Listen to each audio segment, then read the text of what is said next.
ए पुढे जाऊ नका रे.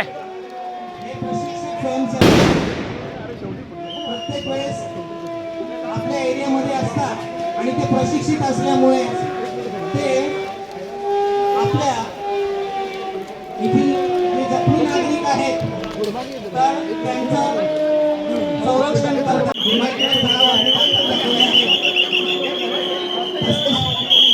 होमगार्ड देखील इथे आलेले आहेत व ते नियंत्रणाचं काम करत आहेत. गर्दी नियंत्रणाचं काम करत आहेत.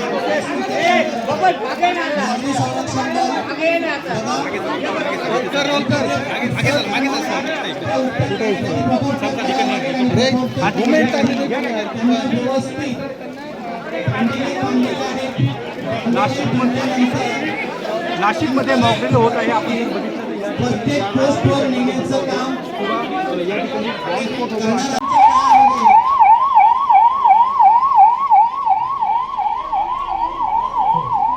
ॲम्ब्युलन्सद्वारेच की जे व्यक्ती व्यवस्थित आहेत, त्यांना हॉस्पिटलची गरज नाही, त्यांना देखील फर्स्ट एड दिला जातो आणि त्यांना फर्स्ट एड पोस्टवरती नेलं जातं.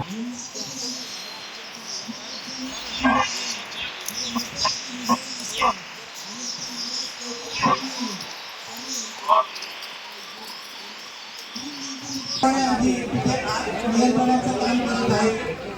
आग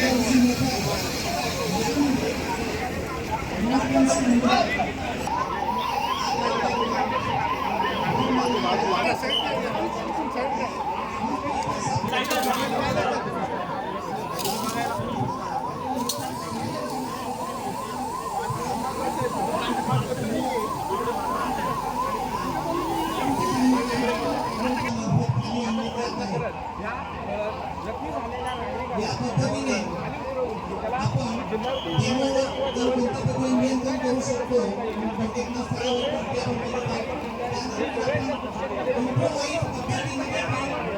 एक पेशंट आहे तो आणलेला आहे आणि पेशंट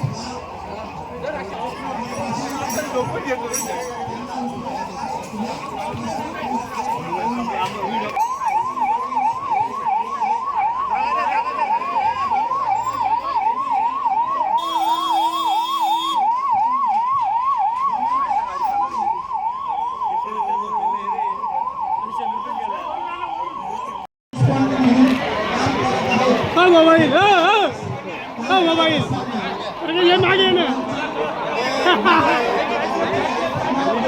म्हणून याची मॉक एक्सरसाइज जे होती ते करण्यात आली.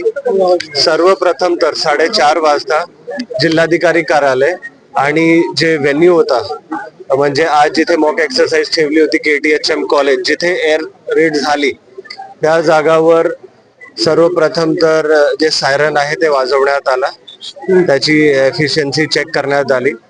त्याच्या सोबतच नंतर किती लवकर आम्ही त्यामध्ये रिस्पॉन्स देऊ शकतो, त्यामध्ये कशा प्रकारे आपण पुढे जाऊन जे इंजर्ड आहे त्यांना लवकर ते लवकर त्या जगातून काढणे जिथे एअर रेड झालेला आहे. त्याच्यासोबत जर तिकडे आग लागली असेल त्याच्यावर नियंत्रण घेणे आणि त्याच्यासोबतच जे कॅज्युअल्टी झालेली आहे त्यांना कसा इव्हॅक्युएट करणे ह्या विषयाबद्दल मॉक एक्सरसाइज करण्यात आली.